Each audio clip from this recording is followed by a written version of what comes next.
In this video, I'm going to be showing you the best point guard build in NBA 2K21. This will be a point guard build that I'll be creating at the shooting guard build, and I'll explain why in the video. But if you're really good at 3-hunting, or you just want to kind of be, in my opinion, an all-around player, this is the point guard build to make. So with that, let's get into the video. So for your position, you'll be selecting shooting guard. And so the reason why you want to select shooting guard is the shooting guard position gets more attribute points than the point guard position. And so you'll actually be able to have some higher stats in some areas versus the point guard position. And so you'll be able to get a few more badges with this build than you would if you built it at point guard. So that's why you'll select the shooting guard position. So for the pie chart, for your skill breakdown, you'll be selecting the playmaking and shooting. This is the best pie chart in my opinion. For right now, shooting has gotten a buff in the last update, but still, you'll still be able to finish around the rim decently. You're not going to be crazy inside, but you'll be able to make open ones when you can get them. Sooner or later, the center and all the defenders are going to have to step high for this build, and so that's how you'll be able to finish inside. So you select the playmaking and shooting pie chart. For the physical profile, you'll select the full agility. We just want to be as fast as possible. Again, you're not going to be able to finish inside, so vertical is not really needed. We just need to be able to get to our spots as quickly as possible. So you select the agility physical profile. So for the attributes, again, like I said, when you select shooting guard, it gives you more attribute points in total to put on versus the point guard position. So this is how you'll set that up. You put close shot to 83. Driving layup to 80, driving dunk to 65, and post hook to 73. So you're going to finish here with 6 finishing badges. For shooting, you'll max out mid-range to 90, 3-point to 87, and you put post fade to 73. So finish with 20 shooting badges. For playmaking, you'll max out pass accuracy to 88, ball handling to 84, and we'll save the post move here in a second. For defense, we'll put perimeter defense to 75, lateral quickness to 75, steal to 79, and you'll put defensive rebounding to 66. This is going to give you 6 defensive.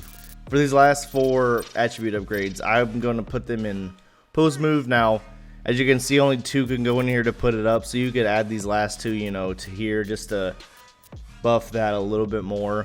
But this is the full setup for the attributes. So you'll finish with 6 finishing, 20 shooting, 21 playmaking, and 6 defensive badges. And for myself, this is definitely enough finishing badges to, score around the rim. 20 shooting is going to make you an elite shooter from anywhere on the floor. 21 playmaking is going to be able to give you any type of playmaking badges that you need. And 6 defensive badges, I think, are still going to make you, pretty dangerous. For body shape, I haven't really seen too big of a difference. Now, Burley has been a very popular build for like big men and defenders. For myself, I have no idea truly if it matters. So I would select slider compact just to, make your build, if Burley's kind of on the stronger, bigger character box, let's go with the smallest character box. That way maybe the defender can't get as much of a bump on you. So with this one, we'll go with slight. For your height, they're going to go down to 6'3". We just want to be able to dribble as fast as possible. We don't lose too much defending. We don't lose too much finishing. But it's just going to make us so much quicker off the dribble with our ball handling attribute. For weight, you're going to lower it down. Again, we already can't finish inside very well. So there's really no use for high strength. We just want to become as fast as possible. And this boosts our speed to a 90. For our wingspan, we're going to go as minimal as possible. We just want to be able to shoot. This is going to really give you a lot of boost in your shooting, still give you a little bit more boost in your ball handling. Again, we just want to be automatic from wherever we shoot from. And for your takeover, me personally, I'm going to go with the Shot Creator badge. I'm mainly going to be using this build in the park. I just think the Shot Creating badge is an all-around great badge.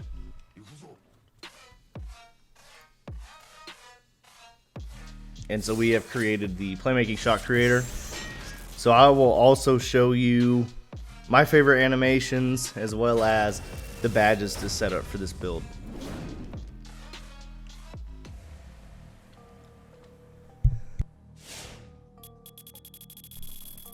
So for the finishing badges, this is what I would suggest doing. Again, we only have 6. We're not going to finish too well.